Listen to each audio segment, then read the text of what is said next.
Welcome everybody to 52 Living Ideas. Tonight we'll be continuing with the Analects, book 13.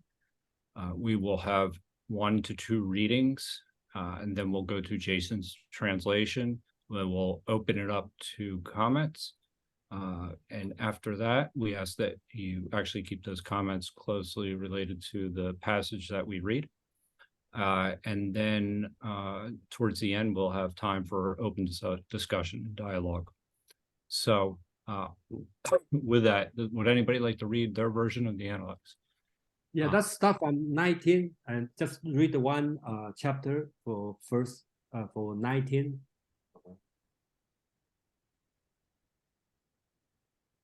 So if there's nobody's going to step up, I'll just read. I can read if nobody else wants to. Yeah, and then I can do a second reading after that. But go ahead. Yeah. Okay. I can read after. I gotta get my computer out though. Perfect. I believe what I have is the Leggy translation. And this is the Analects, verse 19. Fan Chi asked about perfect virtue.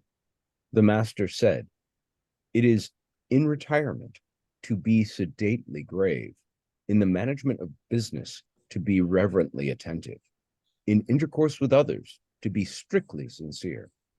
Though a man go among rude, uncultivated tribes, these qualities may not be neglected."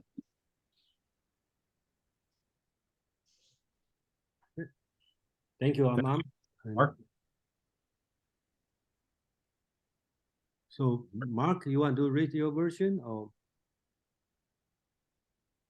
Sorry, I'm not ready yet. Okay, so let me share my translation. Because of the 19, 20, 21, 19, 20, 21, I will do one by one. So that's so 19. So here is a fan ci, and one thing I'd like to note is a lot of students, Confucius students, ask about ren, what's ren, and then fan ci is a special. He asked 3 times, so this time is the 3rd time. Okay, at least here on the book 6, he asked about ren, and Confucius tell him, make sure you do the difficult part, and then think about the result later. And in book 12, Fan Ci asked Ren the 2nd time. Confucius said, make a very simple answer. Okay, Ren means love people. And this time, Fan Ci asked the 3rd time. Okay. So Fan Ci asked about Ren. The master said, be courteous in office, be courteous in office, be respectful in work, be devotional, or you want to call sincere to people. Don't stop practicing Zen even in barbarian land. So that's Confucius' answer. Every time it's different, but you may find some consistency. So I will stop here, and then that's followed by a brief discussion. Thank you. Amon, please. I just have one comment to make about this passage. It's interesting because we may have lost track from last week, but the previous passage, verse 18, is Confucius speaking with Duke Shi about upright men and the father who stole a sheep. He is in barbarian lands, quote unquote, in that scene, in that vignette. And so here we have him saying, when in Rome, don't do as the Romans do. Continue to practice what you know to be the upright, moral, correct behaviors. And so this is actually directly derivative from that last passage of what it is to be upright, or what it is to be ren, or virtuous.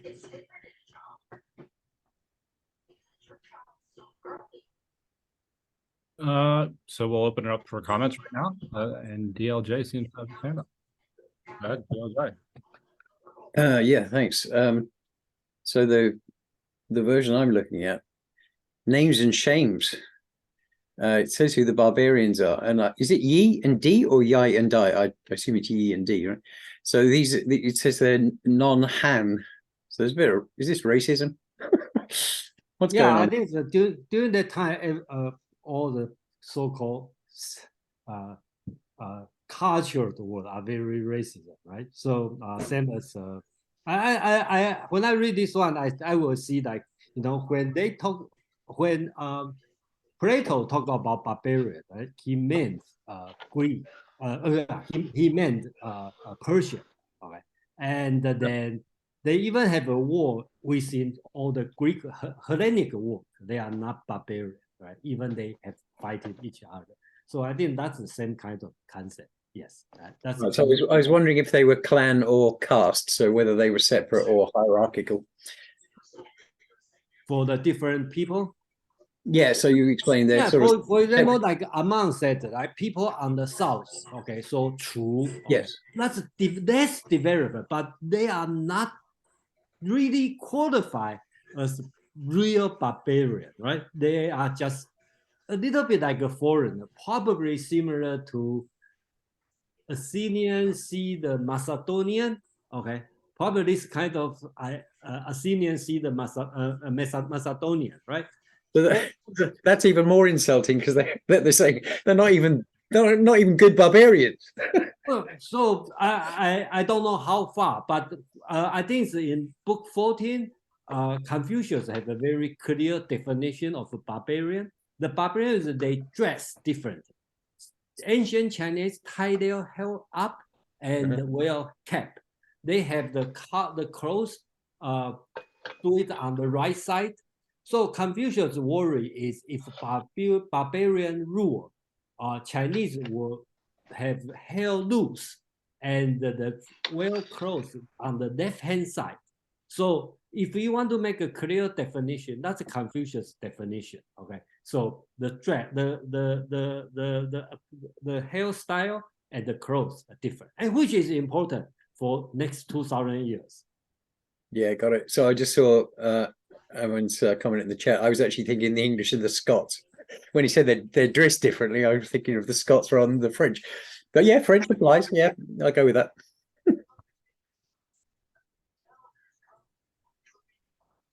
So, Huang. So we have fun.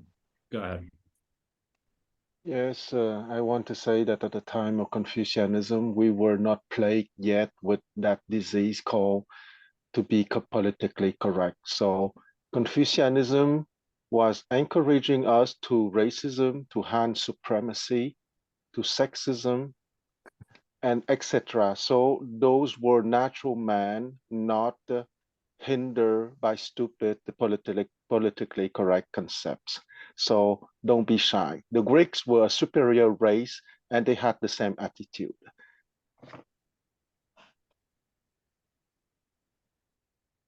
Since we're talking about this, I'm going to weigh in just a tiny bit.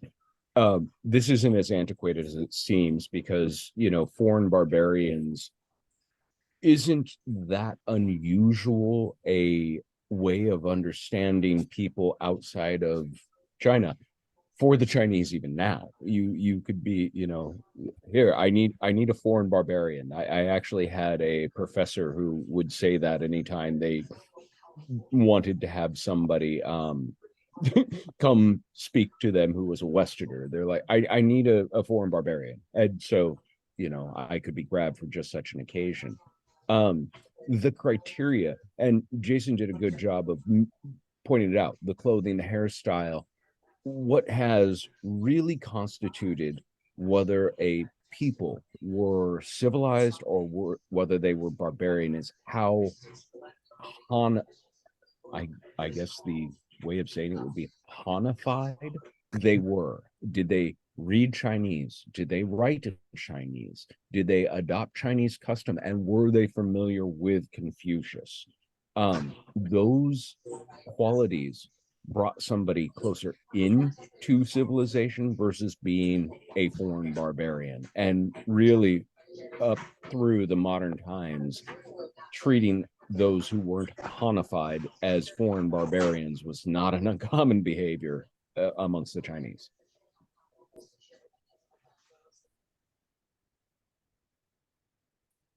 Thank you, Amon. Many Chinese. I have to qualify that. Oh, I think only Amon qualified here, so because he wear cap. So Guan. Let's not forget that in the past, the tribal identity, especially the tribal identity of glorious group, was very strong. Okay, the English word barbarian comes from barbaros in Greek, and barbaros comes from barbar, meaning that when people speaking languages that are not understandable, that you only hear unclear sound. Okay, so the basic meaning of a barbarian for the Greeks of ancient times is a person who doesn't speak Greek. And let's not forget that at the time of Pericles, of Socrates, of Plato, and so on, all those guys, the powerful empire of the neighborhood was the Persian Empire. And even the Persian Empire was looked down by them as barbarian because the Persians spoke Persian and not Greek. So in the past, people were a lot more relaxed about their tribal identities than nowadays. I stop here.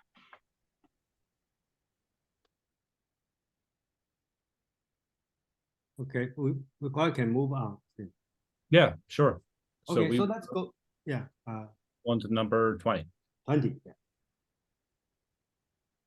Would anybody like to read? Or I can go ahead. I and have read. the loud translation. Go right ahead. Su Kung asked, "What must a man be like before he can be said truly to be a gentleman?" The master said, "A man who has a sense of shame in the way he conducts himself and, when sent abroad, does not disgrace the commission of his lord can be said to be a gentleman." May I ask about the grade below? Someone praised for being a good son in his clan and for being a respectful young man in the village. And the next, a man who insists on keeping his word and seeing his actions through to the end can perhaps qualify to come next, even though he shows a stubborn petty-mindedness. What about men who are in public life in the present day? The master said, "Oh, they are of such limited capacity that they hardly count."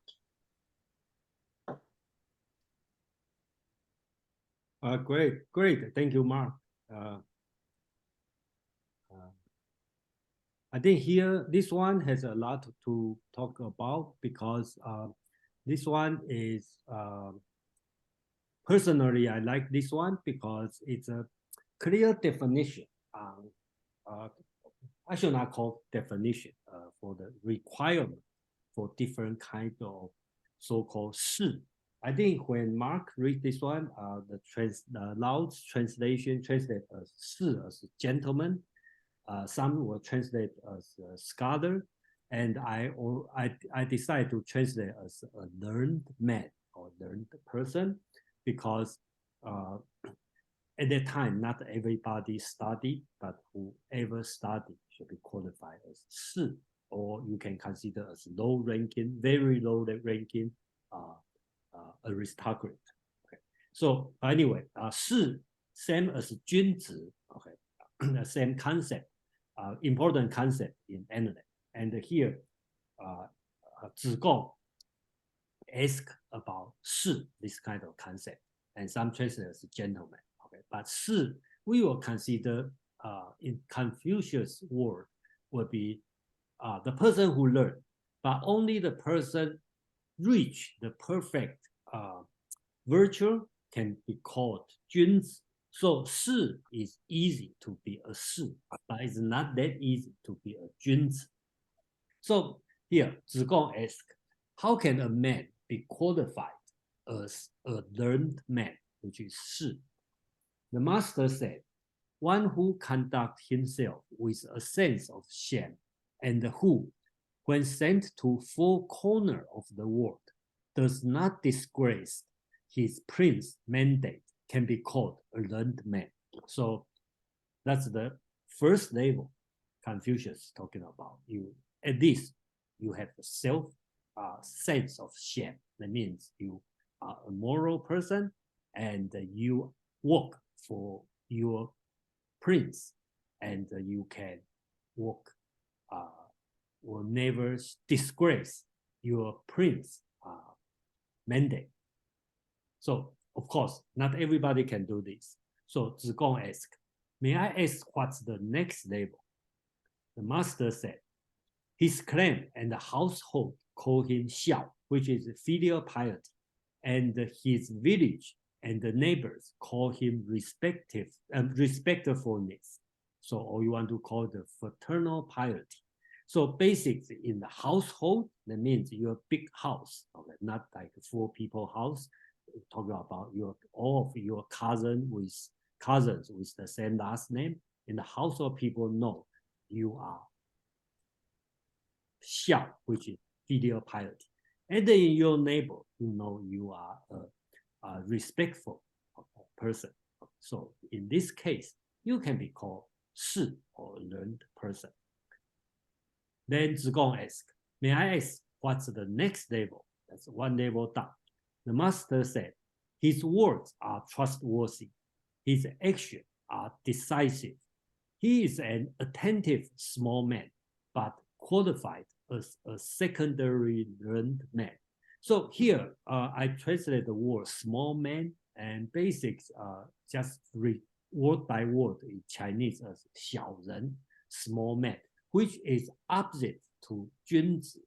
So small man doesn't mean a bad person. It just, I think the Laos, another translation call it the petty-minded, okay, small-minded person.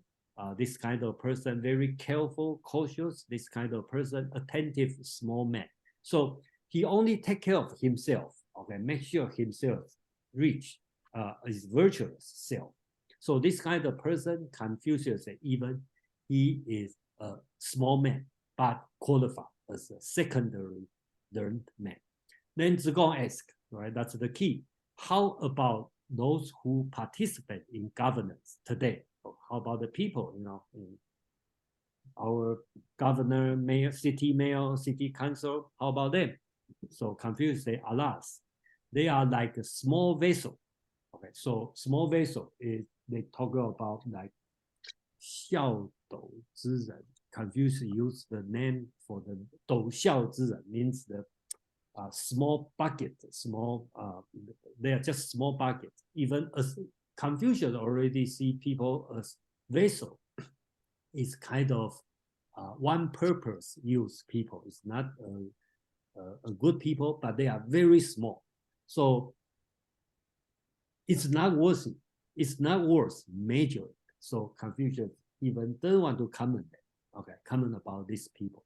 So I think here if you have a book, I will suggest you mark on this one, because I think this one is compared. Later on, we will read about the definition or description about 士. I think this one is considered as pretty good description about different kind of 士 or learned person. Yeah. Thank you, Amon.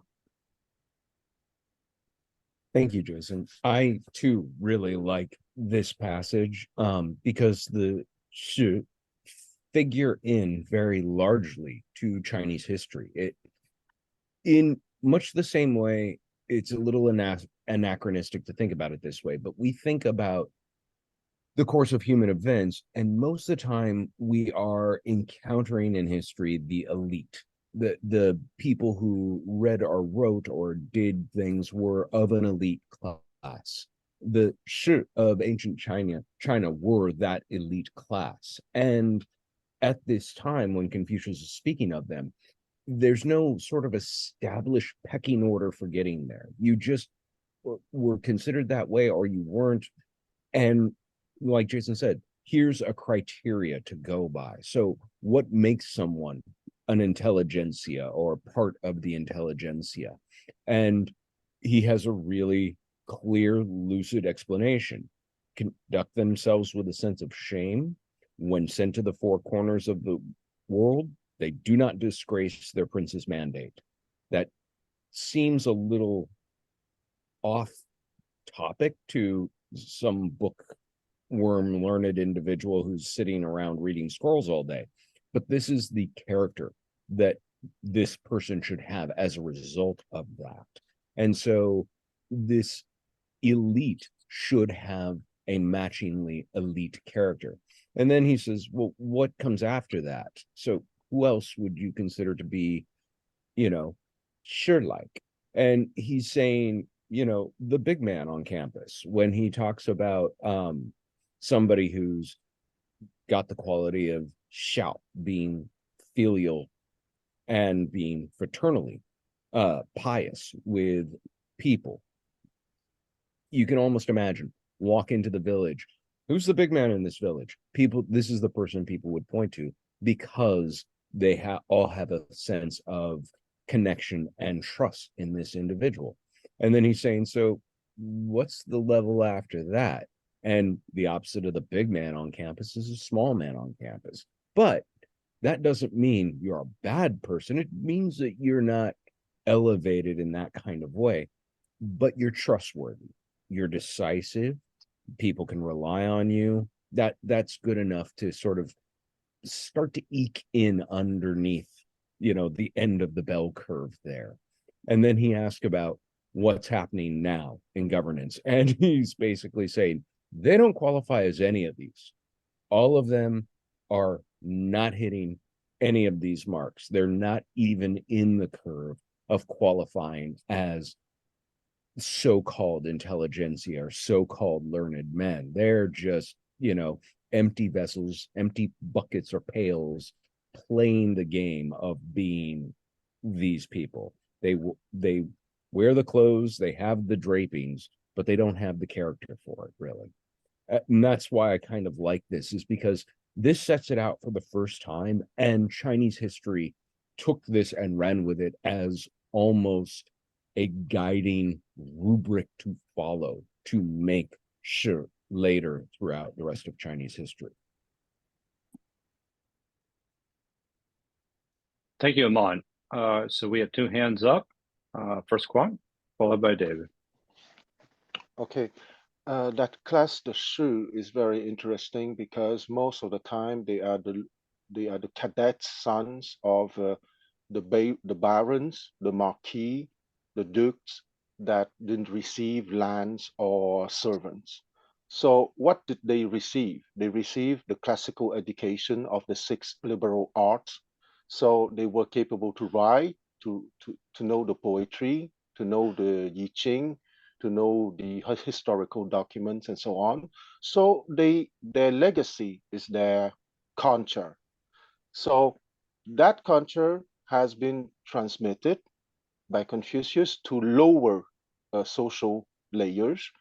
And because of it, I think that the history of China changed, because that lower layers of nobility transmitted that classical education to the commoners. So it puts some ideas in the heads of the commoners that they are capable to uplift themselves, not only socially, but in terms of behavior and in terms of epistemological journey. Of course, it took a lot of time, but it started 25 centuries ago, and I would dare say that it's still keeping on nowadays. And a last note, let's not forget that most of what is happening in that book was happening in the northern part of China, meaning north of the Yellow River. Let's not forget that 1,000 years after Confucius, under the Tang Dynasty,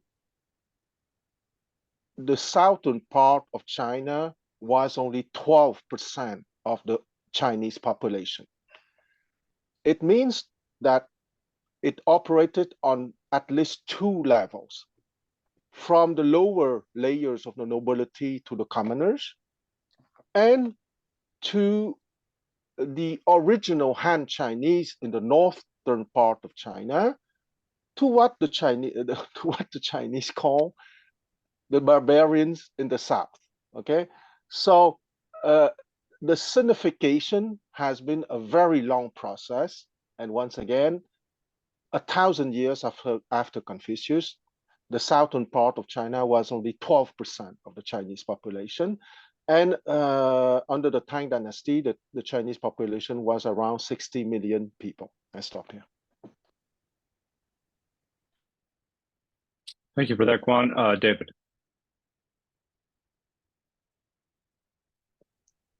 Yeah, thank you. So I tend to be looking to somewhat extract, using the historical details, to what's the narrative that's universal in this description of Shu. And the translation that is online for this meetup, they use the word officer, which is really an anemic term, right? So this is looking for something closer to virtue at a social level, a highly developed individual at that social level, spiritual social level. And this gives 3 successful criteria. One is for the politically advanced, one is for someone who's more familially advanced, and someone who's just at a very transactional level has some of these qualities, some of this quality. So the shame is depicted as a universal understanding of human beings. Wherever you go in the world, there's cross-cultural ability to see what your actions mean, so that you don't bring shame on yourself, and on your of course on your emperor. So this means you have an understanding of sophistication in all situations, and foreign situations. You know enough for that. The second level, you only have basically the knowledge of people you've met and the familial understanding of the culture you're embedded in enough to be able to have trust and understanding that your values are, and can interpret in that milieu. You have that understanding, but not that broad universal understanding. And then the lowest third level is merely within yourself. And this has been said, it's only in the individual. They know what they intend. They're going to be clear about following through on what they meant. No one else may have really understood it that way, but they're stuck. They're really solid on meaning what they meant, and that's a pretty limited. But there's an honor to that, and it's not so shameful. It's just a little cross-eyed, right? But it's laudable in a degree, but it's a very small kind of understanding, like the ant level of the forest, right? So that kind of integrity is still an integrity. That's what I hear. I'd like to hear what people's response to that is. Thank you. Go ahead, Jason. Please. Yeah, thank you, David. Excellent analysis. Yeah, thank you. Thank you, David. I think your description is very clear. Okay, I put it this way. Okay. I'd like to make some distinction on some people may already understand, but there's a lot of confusion here. Is 士 and 君子, what's the difference, right? 士 is easier to, you can self-ascribe 士. Okay, so you got a college degree, you can write well, you are noble born, you are nobility, ranking, certain circle, you can call yourself 士. Okay, no doubt about it. And then you don't call yourself 君子, okay, because it's idol's moral standard on that. So you can say, my father, my grandpa is a 君子, Jiang is a 君子, but you don't say, oh, I'm 君子. I only try to be a 君子. Even Confucius said, he tried to, okay. But 士, you can call yourself 士. So the significance here is Confucius is not actually define what is 是 objective, because I think the standard probably quite objective. But Confucius want to say is this objective condition doesn't make you as qualify a real 是. You need to have some virtue or some achievement to be a real 是. So highest level, you get a job, you never disgrace your prince mandate. Or you can do a certain doing the right behavior to in your family, right behavior in your neighborhood.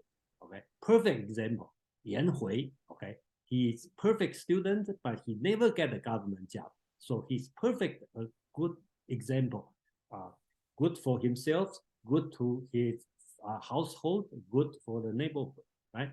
And the last level, just a small man, people don't know you, but you just do whatever you need to do. So that's the achievement that you need to achieve. Then you should be considered as 是.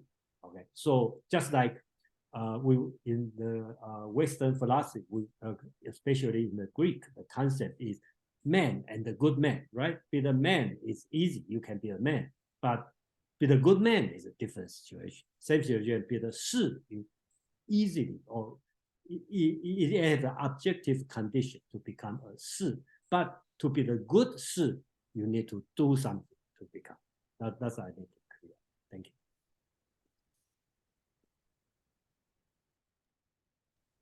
Thank you, Jason. Next up, we have DLJ followed by Mark.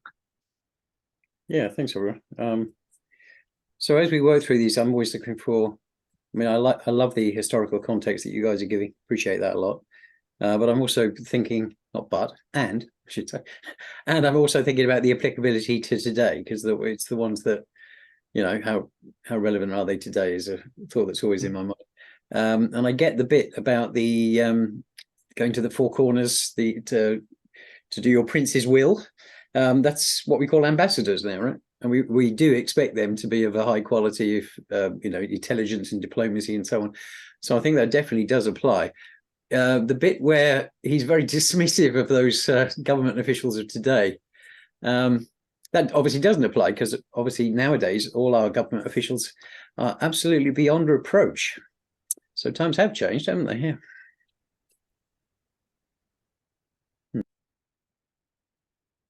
Very good. Yes, frustration and humanity still exists. Mark. Thanks, Joe. I wanted to ask about the translation, Jason. I don't remember exactly what word you used as a sense of shame, because both Leggy and Lao have a sense of shame. Right at the beginning, the master said, "He who in his conduct maintains a sense of shame." And I just thought that sounded, I don't know. I was expecting the word humble or modest. And I found that back in book 12, verse 20, where he talks about modesty. So how is that different from whatever is being translated as a sense of shame here? What characters are we really comparing? If I may interrupt, I would say that Yeah. shame is maybe more related to justice, to a sense of justice, and modesty is about the general behavior. Correct. That's just, yeah. So let me put this way. I think it's Confucius talk about shame quite often, just like Quan talk about, it's related to justice, but it's on the other side, right? So it's opposite side. So you need to have the sense of shame, kind of self-awareness, reflection, this kind of. About the humble, please let me know, especially I think Kwang or Amon, I'm not sure Confucius talk about humble much. He behaved humble, I know, okay, and Confucius, I don't recall any words described of humble in Chinese during that time. So I think, to me, a lot of English translator probably just impose their feeling to the words, because I don't see when I do the translation, I don't see I use the words humble or humility much. Okay. So that's I think. And please correct me, Kwang. I think you. Oh, you absolutely right, Jason. You're on one of my favorite topics, okay? Because Confucianism is not proposing to be humble. Confucianism is propose to be li, meaning to act according to rituals, meaning that if you are talking to someone who is your social superior, you have to be dignified in your behavior, meaning that you're not flattering him, but you show that you respect him. Okay, you show that you have deference, but deference doesn't mean that you are flatterer. Okay, you have your own dignity, but you show that you respect him. Same for someone that is your social inferior. You keep your own dignity, and also you would give dignity to the person who is your social inferior. So that is Li is something that can be interpreted as a very high metaphysical level, but on the basic social level, it means that you are capable to keep your dignity and to give the dignity to the other being your social superior or your social inferior. I would say that in Japan, they kept that Li very strong.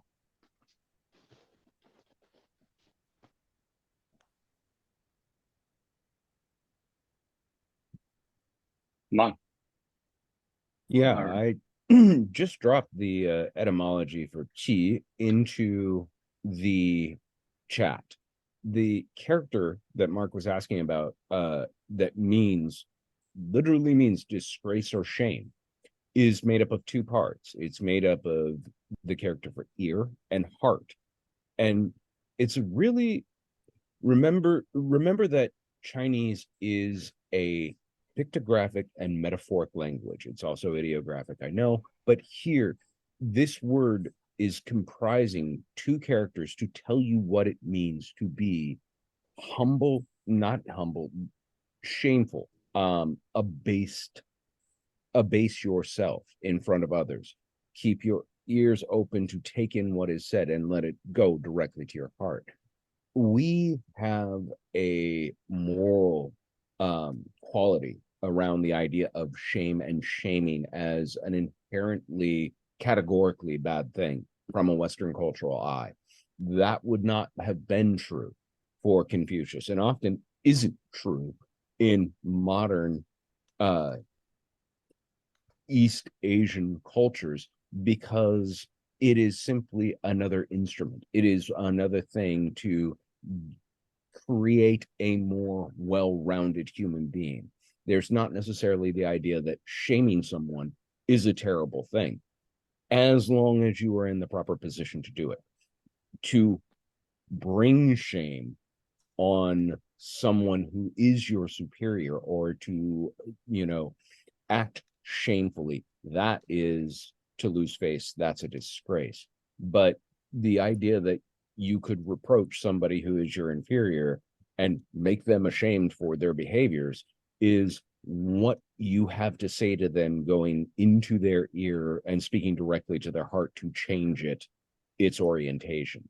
It is a multi sort of layered concept that doesn't paste on particularly verbatim or well with the English word that it also denotes.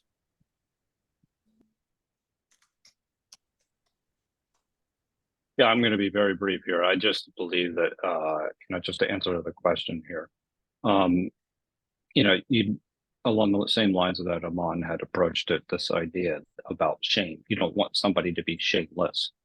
So the idea that shame actually promotes a certain degree of, and I really like what Quan went with the idea of li, where there's social harmony and morality that's actually involved in that process.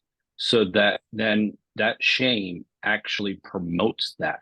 Because if you're doing something that is actually against the best interests of your the people that are under you, or the people you're in charge of, or even things that disgrace your family, that that often means to actually not follow ritual and to not honor the people around you, and that actually leads to a certain amount of lack of harmony when we're talking about Confucius specifically. But I think the concept of li here is actually the most important thing to keep in mind when we're talking about the value of shame. And I do think it's not in terms of shaming somebody, but it's actually an internal state where you're at, where you have it, and it's something that actually changes the way you behave. I always make a distinction also between shame and guilt. Guilt is about an action, and then shame is about the actually internal transformation that actually can take place. So it's an emotion that's actually necessary for social harmony, I think. But it obviously, if it's used externally, then yes, it would actually be negative. But I don't think that that's what they're talking about in this case, and especially if you look at it within the context of Lee. Good, Jason. Yeah, I think that we deal with shame, guilt, humble, humility, all these kind of words, and then we can have a very long discussion. But since Mark mentioned about book 12 verses 20, it's also talk about 事. Let's take a look on how this one is also related to 事, right? That's another student, Zhi Zhang, who is much younger. Ask about 事.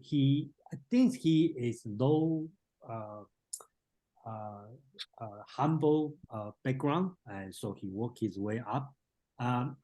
So he asked about 事, right? So he asked, when may a learned man, a 事, be said to be successful? Okay, so similar question, how can we be successful? Then Confucius say, what do you mean by being successful?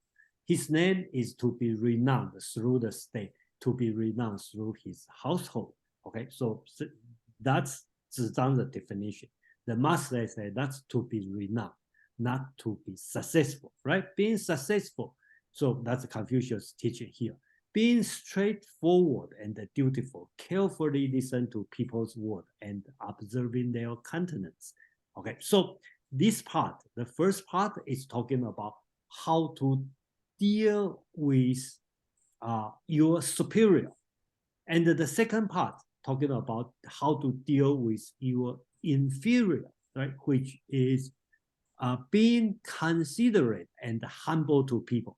Okay, I think that's what Mark talked about. Humble to people. In Chinese, it would be 下人. Okay, so humble may not be the very, so these words, 下, should use as a verb. That means when you treat people lower to you or inferior to you, should be considerable. Okay, so in this sense, I translate as humble. I believe Legge also translates as humble in this sense. But if I go to the word, okay, 律以下人, word by word, means be considerable, okay, in order to treat people. I think that's the actual meaning on this one. And all this sentence on the verses 20, there's nothing about 耻, which is shame. That's nothing about this word, but we talk about this. I just want to make it clear. Yeah. Thank you. No. Yeah, thank you. Good. Do you have something really quick there, Quan? Yeah, I just want to say that it's really the core of the Chinese mythology. Okay, you have to be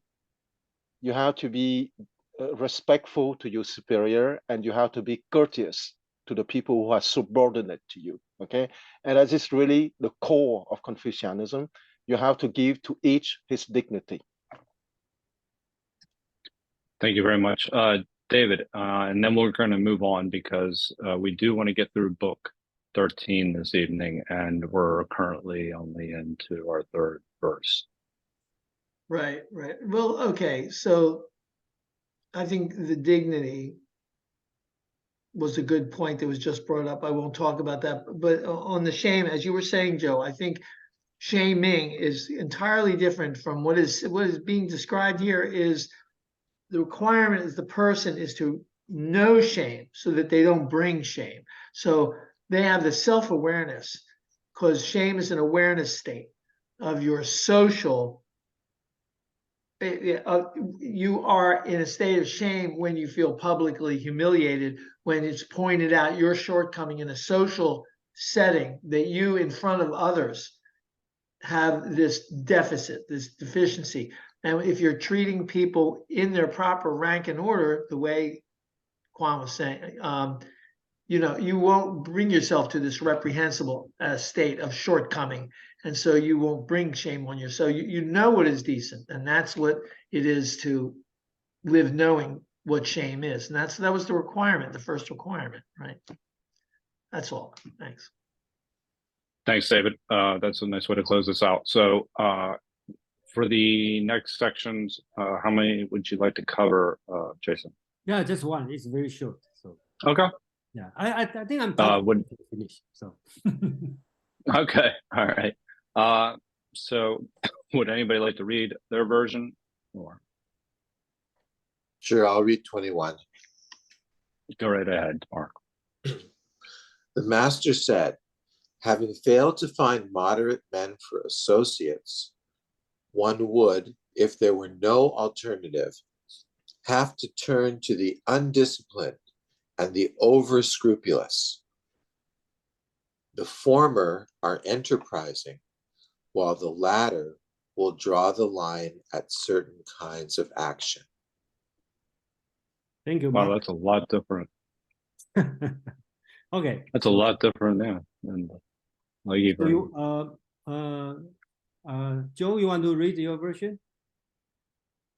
yeah, it's significantly different. I'll just read it really quickly. The master said, since I cannot get men pursuing the due medium, to whom I might communicate my instructions, I must find the ardent and the cautiously decided. The ardent will advance and lay hold of truth. The cautiously decided will keep themselves from what is wrong.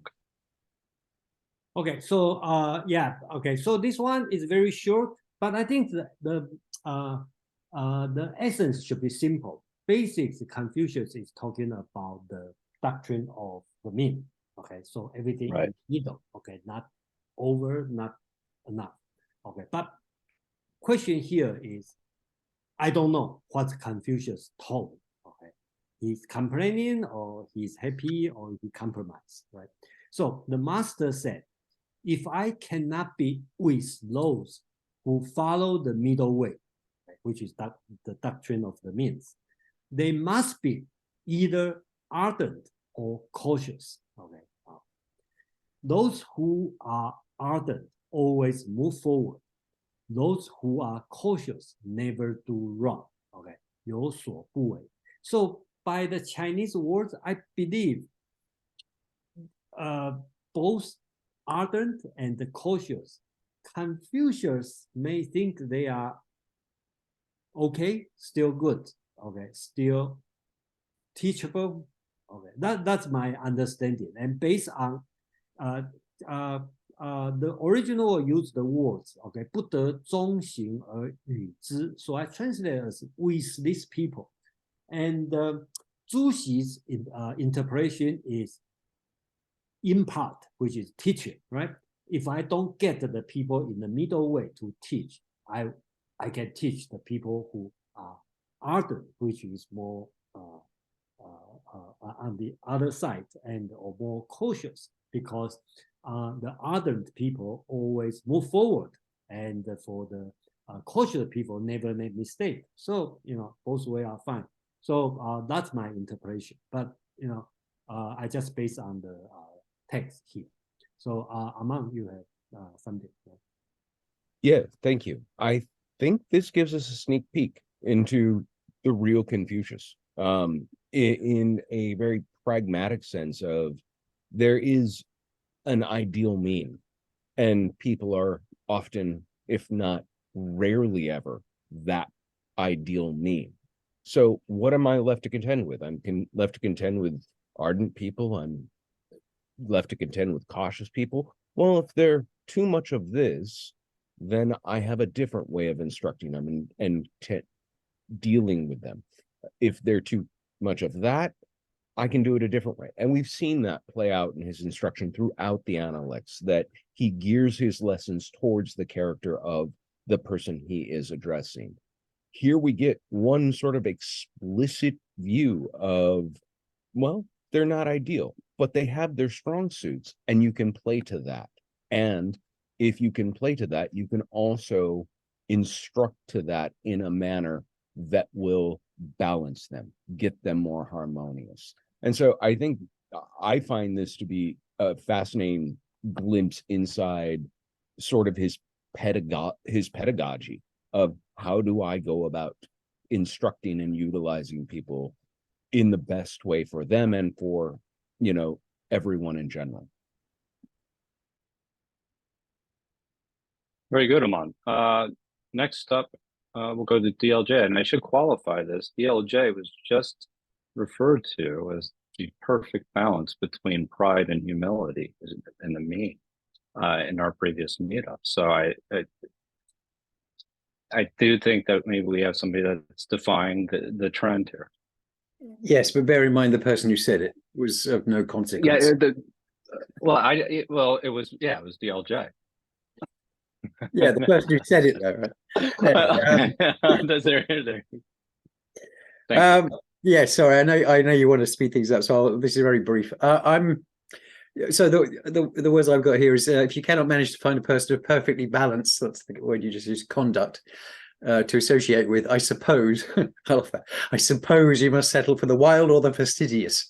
I'm reminded of Journey to the West, Tripitaka, the balanced one, and you look at who they had to associate with, the wild monkey, right, and the fastidious Sandy, I think was. Yeah, so yeah, anyway, just sprung into my head. I thought, oh yeah, they obviously couldn't find somebody who was balanced. Ended up with those. Cheers. I think you are right. Sandy is balanced because he always bearing a stick, which is balanced on the both sides, right? So, I was thinking of Sandy as the fastidious. It is always carry the how do we call it, right? The baggage, right? So they have a bamboo stick, and they have luggage on both sides. So that's why he always keep balance between the monkey and the pixie, right? So monkey is the super ego, and the pixie is it. So Sandy keep balance on that. Good point.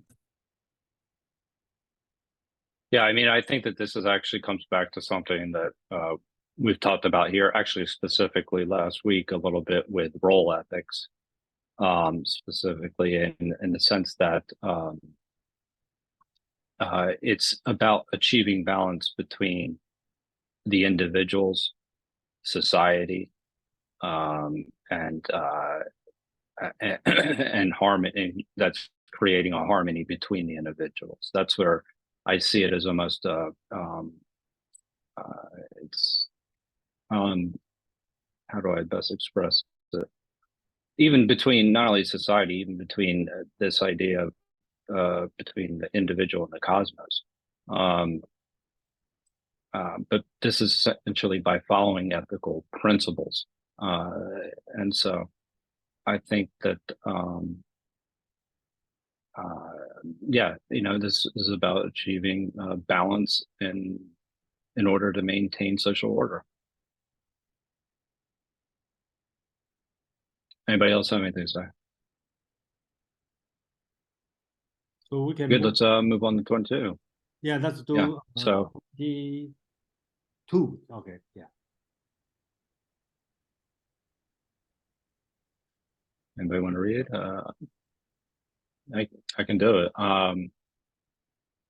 22. The master said, the people of the South have a saying, a man without constancy cannot be either a wizard or a doctor, good and constant in his virtue. He will be visited with disgrace, the master said. This arises simply from not tending to the prognostication. Simple enough. I can read the Lao. Go right ahead. The master said, the Southerners have a saying, a man devoid of constancy will not make a shaman or a doctor. How well said. Quote, if one does not show constancy in one's virtue, one will perhaps suffer shame. The master went on to comment, the import of the saying is simply that in such a case, there is no point in consulting the oracle. So, excuse me, Mark, what's the last comment from master? The master said? The oracle? The master went on to comment, the import, or like the importance of the saying is simply that in such a case, there is no point in consulting the oracle. Okay, thank you. The reason I'm asking is this one is, I think it's confused. Okay, so yeah, of course, yeah. Okay. So I just do my best. The master said, the Southerner have a saying, a person without the perseverance cannot be a wizard. Most of translation translate as shaman and the doctor. I think that this is not two things. I think it's one thing. Okay, that means shamanistic doctor, which is wizard. I remember in Plato, they talk about, I think it's in Laws, Plato talk about the two kinds of doctor, the free doctor and the slave doctor. Okay, I think here it's kind of like a slave doctor. Okay, basics is kind of like low ranking position, which is just cure the people, not a real doctor. It's a wizard. Okay, I think that's what they meant. Okay, a person without perseverance cannot be a wizard. It is good. Okay, Confucius said this word is good. Then Confucius quote what in the Book of Change. Okay, I list here, if you can see, that's the Book of Change. Okay, which is Heng. Okay, which also means perseverance. Okay, and on the top is the thunder, on the bottom is the wind. So Confucius call on the third one, which is this line marked here. Okay, that means that's Confucius quote. Without virtue of perseverance, one will bear disgrace, or you want to say bear shame. Bear the words we use is shame. Okay, so that's Confucius quote this one. Why Confucius quote this one after talking about the shaman doctor or talk about the wizard? I think Confucius quote this one because he's talking about even without the perseverance, without the perseverance, you even cannot do this kind of the low-ranking job. That's what my understand, my interpretation. Okay, and then the master said, okay, simply not divine. Okay, because only this one 不赞而已, not divine. So that's why I asked Mark to reread what's the last thing. I think that's the same as what I'm thinking, because it's not to consult the oracle. Okay.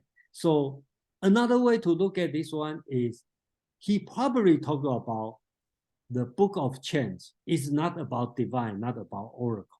It's about moral teaching, because famously Confucius put a lot of moral comment on the book of change. That's one way to understand this chapter. But again, I check a lot of secondary sources. I don't see people really some people said that's a mistake, the last line doesn't count, and all different kind of things. But that's the best I can do to this moment. Yeah, Amon, please. Thanks, Jason. I have to say I liked your choice to translate "we" as wizard, because I think it is less sort of pejorative than the classic way of translating it as witch doctor. But that's kind of what the idea is: a shaman, healer, someone in touch with divine spirits. As far as the moral of the story goes, this is a really strangely cryptic little passage. You have him talking about Southerners' sayings, you have him quoting the Book of Changes, but then he ends by saying that the common thread between these, perseverance. Without perseverance, these things don't happen. You don't need divination for this. You don't need prognostication. There's no casting of the bones that will give you a result different if you yourself don't have the character of perseverance in the first place.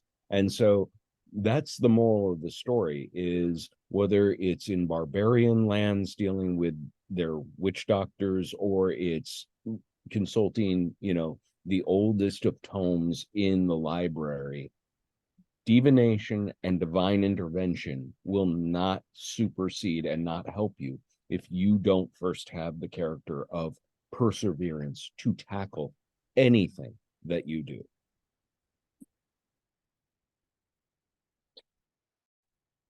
Thank you, Amon. If anybody else has a comment, I think that this is interesting as well. The differences in the translations themselves. Specifically, I just to repeat the idea of constancy and the importance of actually being consistent. But and he follows it up, at least in this translation, with inconsistent in his virtue, he will be visited with disgrace. So that the idea that it's not, you can't be just virtuous sometimes is an important thing. The one thing that had stuck out, I think, in both my translation as well as Mark's, is the word that's used here. The master said this arises simply not from attending to the prognostication, and gives the idea of prognostication is somehow related to this idea of linking and understanding the consequences. And I think that that's an important point, because Mark's translation said something about the oracle, and like you don't need to seek the oracle, because the oracle would be under somebody that would see the consequences, like have an idea of the future. So I think that this is an idea of wisdom, if you're looking at a basic way of translating it into virtues. But anyway, Quan, feel free to correct me if I said anything that was inappropriate. No, on the contrary, because I was going on the same direction, because that paragraph is very important, because the I Ching is the first Confucian classic and is at a very deep layer of the Chinese thinking. And there has always been two layers or two directions in the Chinese thinking, meaning that the people thinking that you can reach to the spirit, okay, the shamanistic attitude. And you have a lot of numerology linked with the shamanistic attitude, for example, of the Han Dynasty intellectual Jing Fang. and you also have a more rational attitude, seeing the I Ching, because the sentence, if one is not constant in virtue, one may receive disgrace, is a quotation from the I Ching. Okay, and it stresses more the fact that the I Ching is a book explaining the epistemological development precisely, a development of wisdom, as you said, or of the four cardinal virtue: wisdom, justice, humanity, and valor, and to understand how action have consequences within certain specific contexts, and that we need to striving to have a precise analysis of the situation before doing something, rather than divining in the sense of proceeding to a series of operations, hoping to get an answer from the spirits, or the spirits are in us, that so we have to use our mind in order to decide.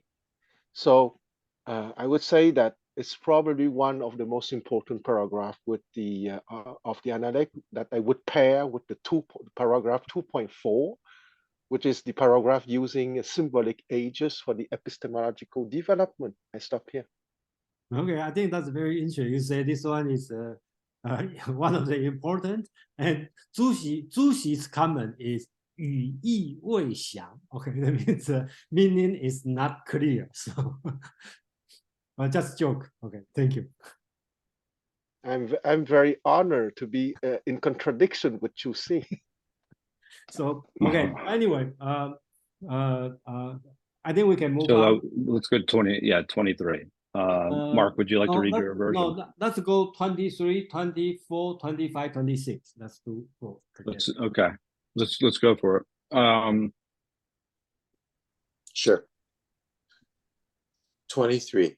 The master said, "The gentleman agrees with others without being an echo. The small man echoes without being in agreement." 24. Tzu Kung asked, "All in the village like him? What do you think of that?" The master said, "That is not enough. All in the village dislike him. What do you think of that?" The master said, "That is not enough either. Those in his village who are good like him, and those who are bad dislike him." That would be better. 25. The master said, "The gentleman is easy to serve, but difficult to please. He will not be pleased unless you try to please him by following the way. But when it comes to employing the services of others, he does so within the limits of their capacity. The small man is difficult to serve, but easy to please. He will be pleased even though you try to please him by not following the way. But when it comes to employing the services of others, he demands all-around perfection. The master said," this is 26, "the master said, the gentleman is at ease without being arrogant. The small man is arrogant without being at ease." And did you say to go? Yeah, that's it. Yeah. Thank you, Mark. Yeah. So is it? You want me to read, or want to read your own translation? Yeah, that's fine. I'll go ahead and read it. What is it? 23? 23 to 26. Okay. The master said, "The superior man is affable, but not delatory. Sorry, basically praising him. The man said is adulatory, but not affable." Zigong asked, saying, "What do you say of a man who is loved by all the people of his neighborhood?" The master replied, "We may not for that accord of approval of him. And what do you say of him who is hated by all the people of his neighborhood? The master said, we may not for that conclude that he is bad. It is better than either of these cases that the good in the neighborhood love him and the bad hate him.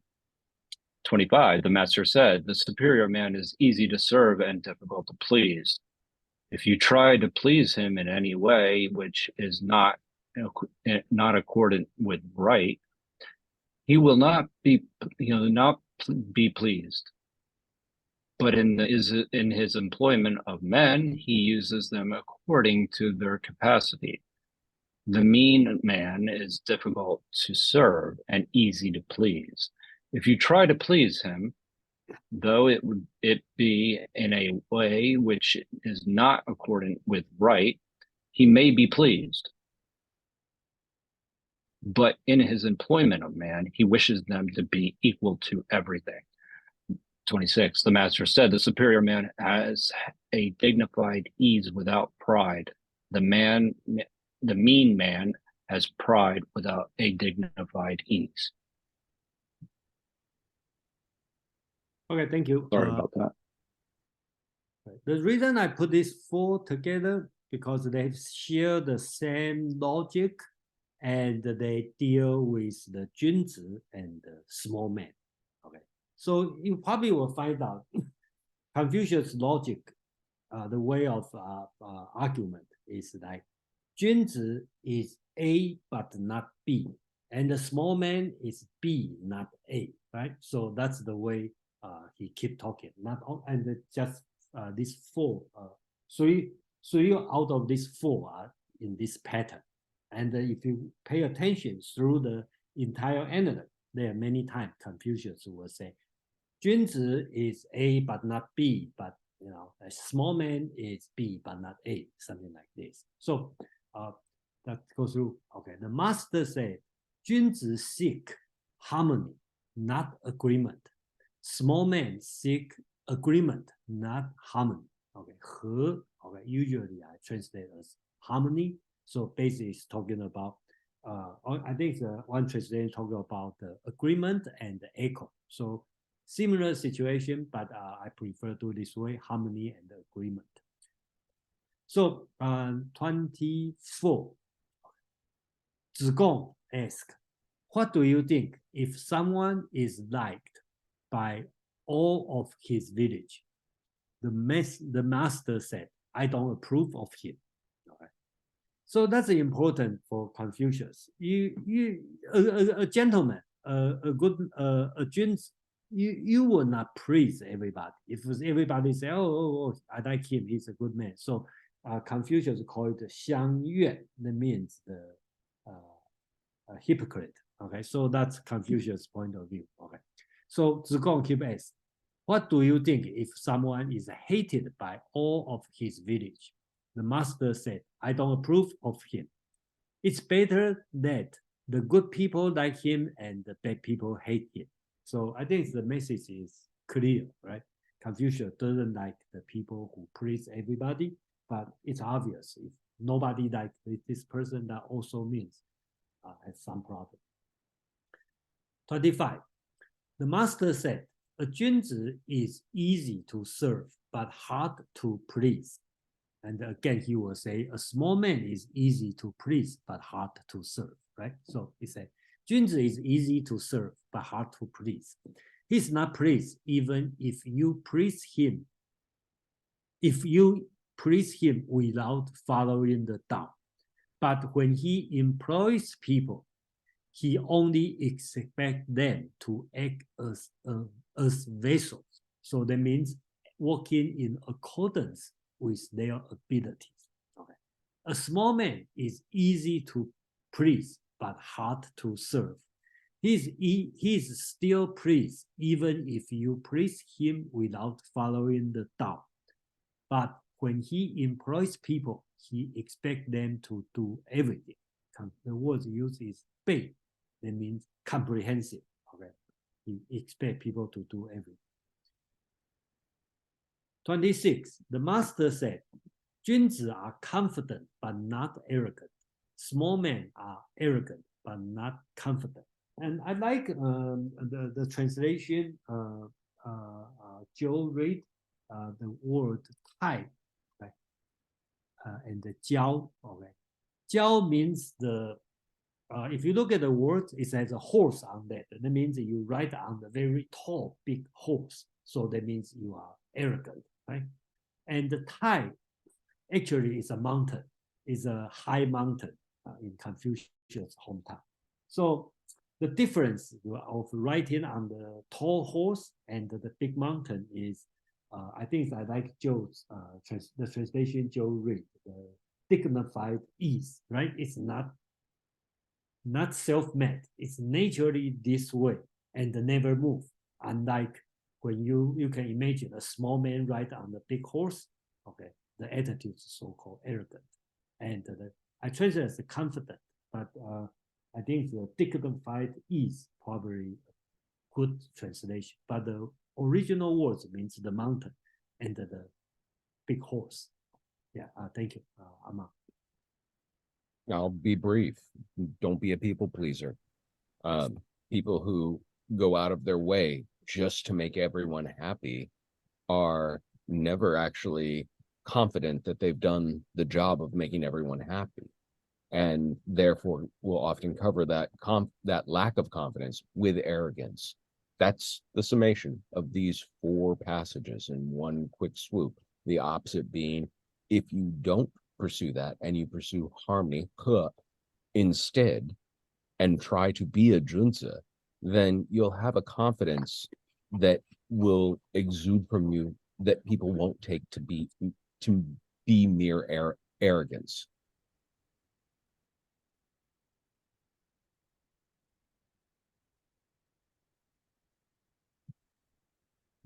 We'll open it up for comments really quick. And the word that I was struggling to pronounce was adulatory. Sorry about that a little bit earlier. Would anybody like what to comment on any one of these passages? I mean, I think this is true that if we think about it in contemporary terms, the idea of popularity is not necessarily indicative of virtue. So I think that within that framework, if you're thinking about it in terms of, like what Amon said, the idea of the junzi, you have to have a set of principles and stick towards those principles, and that may lead to some very unpopular decisions at certain points. So that is basically what he's saying is don't compromise on your morals. That's one way of looking at this. There's a few other things that I can mention, but I'll let Mark go first. I was just going to pick up on that a little, Joe, and ask whether, since the best situation is that those who are bad will hate him. I think you used the word hate, Jason. Yes, use the word hate. Ooh, okay. Usually I translate hate. Ooh sounds like a really bad sound to me. Yeah, that's right. And it maybe means that we can never really unify everyone because there's this disharmony between the good and the bad, and they're never going to like the same person. So if you are a jinzu and there are some who hate you, are you in danger? Are you like the philosopher who goes back into the cave and risks being killed, or was actually killed in the allegory of the cave?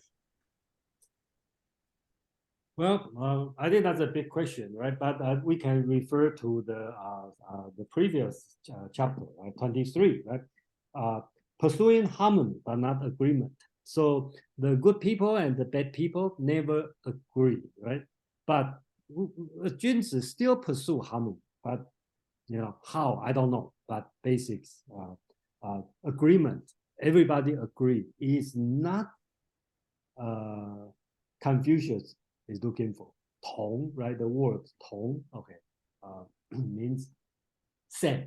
Okay, so my interpretation, Confucius doesn't expect everybody same, okay, sameness, but he thinking about harmony, okay, harmonious society. That's his thinking. So just like orchestra, right? Some do drumming, some do violin, some do trombone, some do oboe. They are different. They never agree, but they reach a harmony. That's what the best I can do here. Thank you. Yeah. Good one. A lot. Yes, one of the translation that I like very much for 1323 is that the gentleman is in harmony with others, but he does not seek conformity. So in the sense that conformity is something that is very different from harmony, in the sense that you cannot force everyone to think the same. But harmony, precisely, if I go back to the image of the Tai Chi tool, the yin and the yang, when you have harmony, it means that you have opposition, but that opposition would be in complementarity with the main project and not necessarily something to be forbidden. And I think that the wise rulers precisely would allow the opposing voices to be expressed rather than suppress them.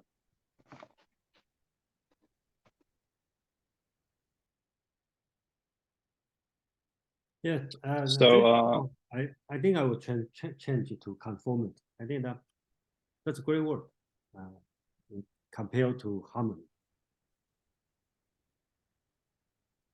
yeah, the only thing I was going to also pick up on is the dignified ease without pride. That what that actually means. I think that means a couple different things. We were actually just talking about this in a previous meetup. One, you're actually balanced within. You're kind of so that because you're not prideful, so you're actually, and you have a clear depiction of reality as well. So there's that balance that has to exist if you have this dignified ease, and that you can't be necessarily prideful. Contrast that with someone that is prideful without dignified ease. What would then that look like? If you think about it in terms of the individual, probably would look, may come out as angry, arrogant, whatever it may be. It has different ways of manifesting itself. But one is, if you think about it, the individual that is pursuing virtue has a certain tranquility and balance. If you think in terms of temperance, if they're practicing the cardinal virtues, and the individual that is prideful, obviously, is out of balance, and therefore their behavior is going to manifest itself in different ways. I also liked what was talked about with the idea of conformity. Anyway, and then ultimately it's an individual that's staying true to their principles is someone that can't have pride. Because if you're going to be consistent, and this we talked about a little bit earlier, that you are not necessarily letting your emotion, your pride get in the way of your decision itself. So therefore your principles come first and your virtue comes first, and the pride is actually something that is distant. And there's a confidence that comes along with that. A prideful person would actually pride and save face in certain circumstances, and would likely compromise their principles. So I think it's saying a lot. And if we come back to the idea of how to really truly achieve balance and harmony. It's balance and harmony within as it is as much on the social side. And if you're in a leadership position, that would actually be, he's calling him the superior man. That would be important. So anyway, for anybody else. So we can move to 27 and 28. Sure. The master said, the firm, the enduring, the simple, and the modest are near to virtue. Zilu asked, saying, what qualities must a man possess to entitle him to be called a scholar? The master said he must be thus earnest, urgent, and bland. Among his friends, earnest and urgent. Among his brethren, bland.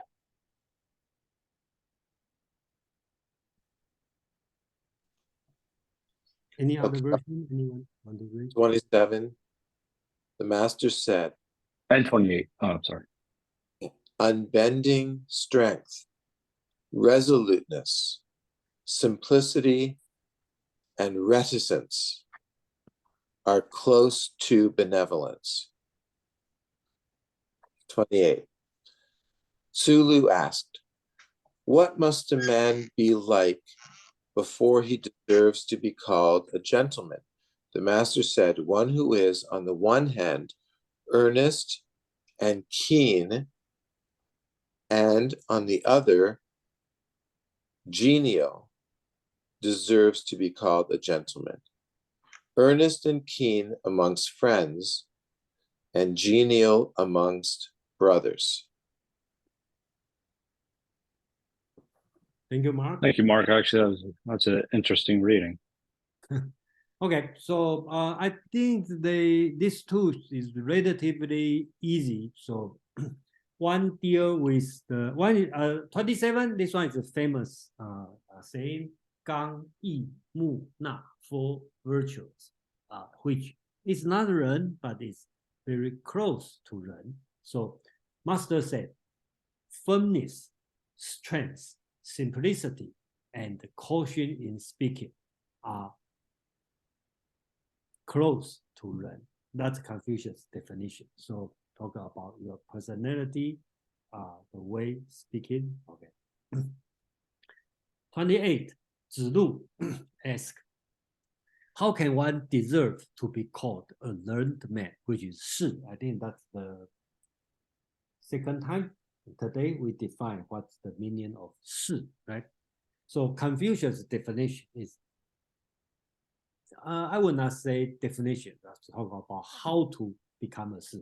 So I believe this one is Confucius' specific talk about Zilu, okay, personality. So the master said, to be sincere, gentle, and amiable is to be a learned man, okay? To be sincere and gentle with friends and amiable with brothers. So it sounds like, okay, in the previous section, Confucius talked about the 3 levels, and then in book 12, okay, and then Confucius defined what does it mean? What does it mean to be a successful shi, or what the how to define a successful learned man? So that's 27 and 28. Then Amon, please. Yeah, the sort of bouncing back and forth between being a junsa and a shu in these discussions, I think is intentional. I think it's to, in some way, intentionally blur the line, to say to simply have your degree isn't enough. You actually have to have the character that should come with it. 27 and 28 seem like very tailored lessons for a particular student who, I don't know that 27 was speaking to Zulu, but 28 is very definitely speaking Zulu. But it seems like they're the same lesson, just one is as terse as can be, the other one is a little bit more teased out for Zulu's benefit. But throughout this entire discourse so far, we've been talking about these qualities, these characteristics to make this kind of person.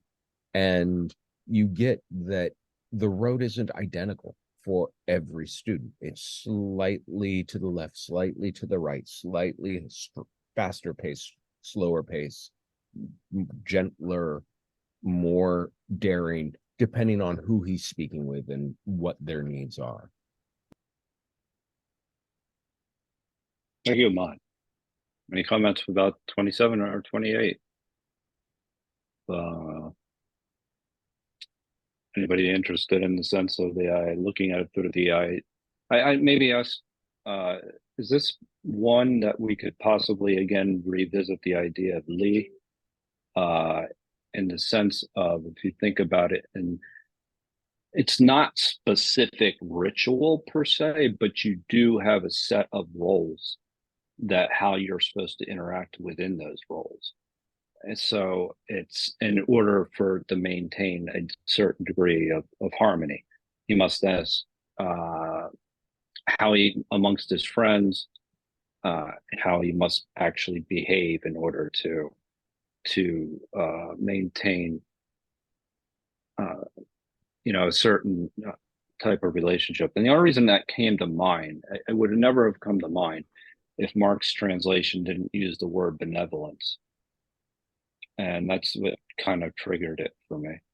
And that's the only reason it came to mind. So I don't know if that's the proper way of looking through it or not. Maybe I'm way off there. Go ahead. Please correct me. Excuse me. I was just going to say benevolence is a common way that Ren can be translated. And so in one version, we have the Ren translated to virtue. In another version, we have it translated benevolence. I like the translation of Ren, staying Ren, because it's a complex concept that deserves its own stand-in. The other thing I wanted to say, though, was in the Lao translation, I believe it was, or no, it's the Leggy translation that refers to amongst brethren bland. I found that interesting, and it reminded me of learning scholarship and learning to write in a scholarly fashion. You have to tamp down your passionate rhetoric in order to deliver something as flatly as possible. Let the content make the argument is what was always told to me. And I think you're getting sort of an opening salvo of that sort of academic decorum here in Confucius when he talks about being amiable or bland or flat amongst your peers, your brethren, your colleagues, as it were. So I just had to point that out because it spoke to me.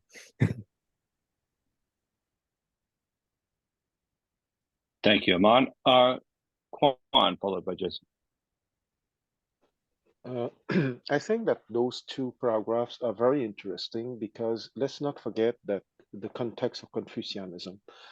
I would like to remind once again the translation for Te, which is most of the time translated as virtue or virtues. But I think I said 2 weeks ago that Te truly means charismatic virtue. Okay, because once again, at the center of the Confucianist mythology, the gentleman, by his charismatic virtue, will attract the xian, the worthy and capable persons that would serve him in order to uphold the state. And in Confucianist doctrine, which is a doctrine very much believing in top-down hierarchy and in top-down management, the guy at the top has to radiate almost in a metaphysical manner that charismatic virtue. And that's why, let's not forget that the Analects was a book used within the Confucianist school to prepare future leaders. So you have to imagine at the academy with the scholar discussing with the young promising aristocrats who will be future leaders. And that is so important that that future leader would be capable precisely to have perfect humanity, okay, a run. And I always thought that benevolence was a very weak translation, because perfect humanity is precisely that capacity to be within a group and perceiving almost in a magical manner the needs of everyone and using those needs and those capacity for the common endeavor. And that's what I call the Confucianist mythology. And I stop here. What would you use other than benevolence? Excuse me? What other word would you use? I think that true humanity is my favorite translation, because benevolence in English has a weaker impact according to what I understand. Okay, true humanity for me seems more powerful. Okay, as if, because let's not forget, okay, those are the quality of leaders, and let's not forget that it was in the context of the Zhou dynasty and of the imperial dynasties, okay, and it was a top-down vision of reality and of management. So if you translate, for example, by virtue, it's not bad, but probably that you would admit, I don't know, that charismatic virtue transmits something that is more powerful. So in the same sense, I think that true humanity for Ran transmits something which is more powerful than benevolence. Thank you. Yeah, thank you. I think that's agree a with big subject, you know, and then That's a really good, actually. yeah. And I still insist that we should translate the Ren as Ren. The reason is, if you look at the 27, Confucius talk about these 4 things: firmness, strength, simplicity, and the caution in speaking close to Ren. And when he answered to Fan Zi, he talked about Ren is not people. And at the beginning of today, Fan Zi also asked again. Confucius give a long answer. And when you be courteous in office, blah, blah, blah, all these things. So, put this way, even Confucius is not sure how to define Ren. So let's put the word as Ren. That's my opinion. And as a virtue, I usually the De, I don't translate as De. The reason is I find out it's quite similar to the English word virtue, but actually more close to the Greek word arete, right, which means the strength, the excellency, the willing to do this way. So that's the way I decide, and then of course it's totally arguable, but you know, I'll stop here. Thank you. We have 2 more chapters to finish. We do. So Kevin, okay, do you have a brief comment, and then because we have 2 more chapters, and then we'll be done with the Yeah, thank you. 13, so. It's brief. I would consider those big words keep original. For example, Amon just use one them. Is you keep them. The is the. If for example, if you use true virtue, what's a true? All word is problematic. Try use the original words, describe it, especially in Chinese characters, pictograph. If from those original words you see, you break down, it's very interesting to see. Thank you. So let's do 27 and 28, or 29 and 30, I'm sorry. I can read the Yeah. leggy version if you like. Cool. Nice. No problem.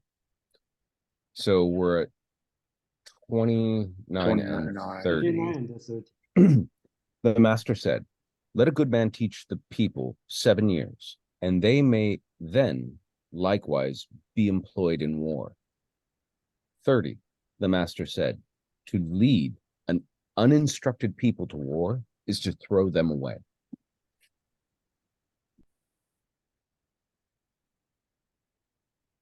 Any other translation? And Mark, do you want to read yours? Sure. 29. The master said, after a good man has trained the common people for 7 years, they should be take up arms. And 30, the master said, to send the common people to war untrained is to throw them away. Thank you. These two doesn't sound what Confucius would say, right? Sounds like Sun Tzu in the Art of War. So, Right. It's interesting. And okay, the master said, after good politician, I like to translate the good man as a good politician. I believe in Confucius talking about the good statesman, which is not a Confucian politician or Confucian statesman, but it's a good way. Okay, so they work, but not in his moral way. I think it's in book 14 when Confucius talk about Guanzhong, okay, probably fit to this kind of character. Okay, so after good politician teach people for 7 years, they will be ready to fight in a war.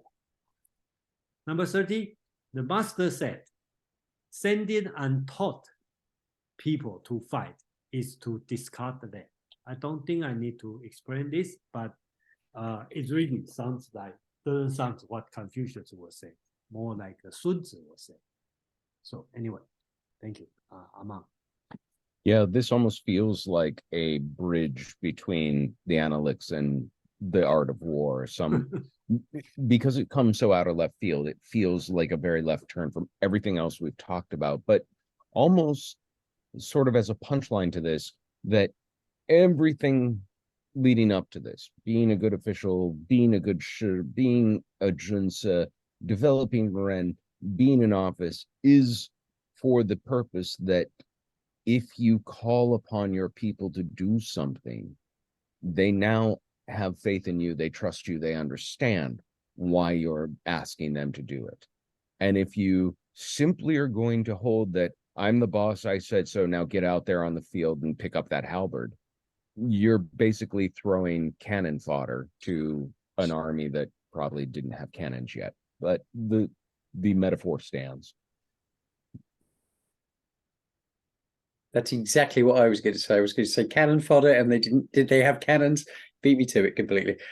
But yeah, I saw Jason's footnote that that seemed this might be a link to the legalist.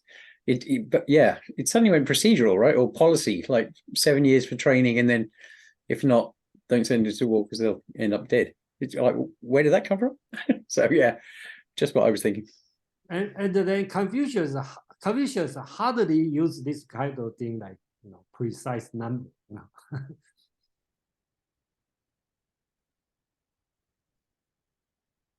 Anybody else have any comments? I mean, it's interesting. A virtuous man or the good man is the one training people for war. I guess we should be encouraged by that. I mean, I guess I don't. Or maybe it's only a good man or a virtuous man has any right to induce that the I people like. to war. That I like. And I do remember using, in the Art of War, when they say, basically, you've decided to go down this way, there is no retreat, and you're going in between two, like, kind of mountain passes, and like, this is it, you're kind of cannon fodder. I remember having that discussion. I was so maybe we did borrow from that, or we couldn't know, but anyway. Yeah, anyway. Aren't we? Yeah, there's a difference between competence versus comprehension, though, right? So we're talking about the good man in terms of the one who is wise and understanding, is not the same as the good man who can train you well, because they're competent. This one has that ring of the latter, competence rather than comprehensivity or wisdom. But I mean, I can get how you can read that into it. But I wonder whether this is just implanted like an abrogation, like a insertion into the Bible. You get those things to sort of justify things in hindsight. Actually, I'll let Amon ask, but I am going to tease something since I have an open platform. I'm working on an article, and no, I'm not working on it instead of the other work I should be doing. I'm just working on it sometimes. But I'm working on an article after doing the Tao Te Ching, the Art of War, and the Analects. A realization dawned on me that if you've read enough Sherlock Holmes, if you've watched enough procedural dramas, means, motive, and opportunity. Those are the trifecta that are just sort of universal in those.